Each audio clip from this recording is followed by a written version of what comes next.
हमारे आईटी में बोला जाता है अपडेटेड नहीं रहोगे तो आउटडेटेड हो जाओगे। एक अंकल ने यहाँ पे प्रश्न किया था कि हम अपने जैन धर्म को कैसे बचाएं, लेकिन जैन धर्म को तो हमारे पूर्वजों ने पहले तक काफ़ी बाहर तक पहुँचाया। आज भी जैनों को जाना जाता है कि आप 6 बजे के बाद आहार नहीं लेते, आप आलू प्याज लहसुन का जमीकन का सारा त्याग होता है। पर अभी सारे लोग बोल रहे हैं कि हम जॉब करते हैं तो नहीं कर पाते ये धर्म पालन, हम पढ़ाई करते हैं तो नहीं कर पाते, तो उनको कैसे अपडेट करें कि हमारी चीज़ें हैं। और कुछ लोग त्याग करते हैं तो बोलते हैं हम 20 दिन की छूट दे दीजिए महाराज जी, क्योंकि हम रात्रि भोजन का तो त्याग कर लेंगे लेकिन हमें शादी ब्याह में जाना है, हमें किस चीज़ की छूट दे दो। अगर हम एग्जाम ही नहीं देंगे तो पास कैसे होंगे। बराबर हम लोगों से, जब मैं 20 साल का था तो मुझे याद है गुरुजी हमसे कहते थे अपने यहाँ कल्पवृक्ष लगा है। हमने कहा कल्पवृक्ष? बोले हाँ। आचार्य श्री जी कहते थे, दादा गुरु ज्ञान सागर जी महाराज जी कहते थे, संकल्प कल्प वृक्षस्य। जो संकल्प होता है वो कल्प वृक्ष के जैसा होता है। जो बच्चे आजकल इस तरीके की बात करते हैं, मैं एक उन बच्चों को बहुत अच्छा साधुवाद इस बात के लिए देता हूँ कि इन्हीं बच्चों ने और सावकों ने मेहनत करके कुछ ऐसा कमाल किया कि आज पूरी दुनिया में जैन फूड अलग से मिलता है। ये जो दूर तक जैन शब्द की घोषणा आहार के माध्यम से आप लोगों ने की है, इसके लिए आप सबको सबसे पहले साधुवाद है।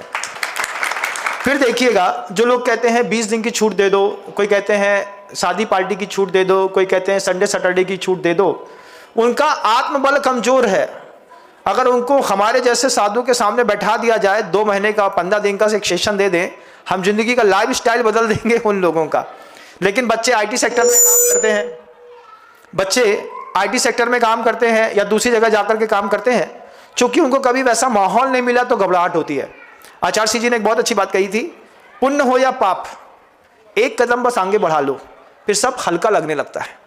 ऐसे ही धर्म की श्रेणी में बिना छूट के आप सिर्फ 10 दिन का कोई व्रत करके देखिएगा।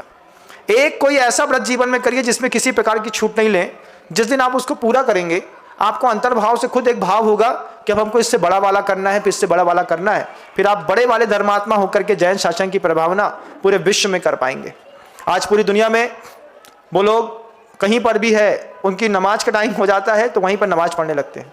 ऐसे ही जैनों की प्रसिद्धि होनी चाहिए कि शाम सूरज डूबने से पहले हम दुनिया में कहीं हैं, बस में हैं, ट्रेन में हैं, रोड में हैं, ऑफिस में हैं, हम खा पी करके अपना खाना खत्म कर लें, दूर से आप पहचाने जाएंगे। हमारी जो 3 जबरदस्त पहचान थी, वो पहचान जीवित करना आज जैन शासन के यंगस्टर्स का काम है। और आप देख लीजिए जितने साधु हैं, क्या वो यंगस्टर्स नहीं है? हमारी आपकी उम्र में भले आज 20 साल का अंतर है, लेकिन जब मैं यहाँ पर आया था तब मैं 20 साल का ही था। तो आज 20 साल पहले भी 20-20 साल के लड़कों ने ही इस जैन शासन को संभाला है। आज भले वो बुढ़े हो गए, 45 साल के 50 साल के हो गए, लेकिन जब हम लोग आए थे तब हम लोग भी 20-20 साल के थे। मैं खुद 20